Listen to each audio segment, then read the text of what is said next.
makan dodol. Ini dodolnya. Makan try lah.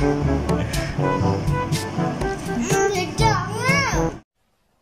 Wow. Rasa dia macam liat. Lihat. Okey. Manis tak? Manis. Cukup rasa lah. Cukup. Sedap. Sedap. Okey, apa komen anda? Komen. Sedap. Tak. Itu je. Tak suruh orang beli tak? Boleh je beli.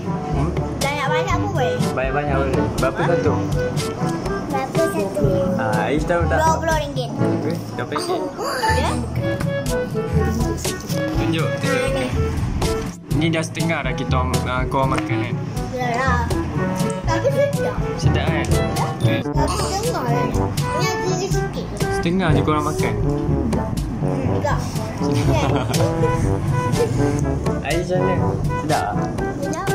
Manis? Manis. Siapa buat? Aku buat dulu. Tak dalam. Tok dalang. Tok Buyung. Tok Buyung kan? Atuk buyung. Atuk Buyung kan? Takutlah. Saya kesalahan saya tak ni. Ya, Atuk buyung. Okey, kat cepat. Okey. Ada kata-kata tak? Tak ada.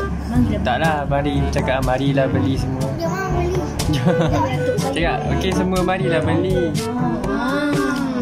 Cakap, semua marilah beli. Semua mana beli. Tak.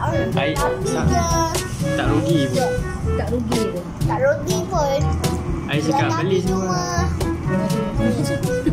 Okey, bye-bye. Bye. Bye.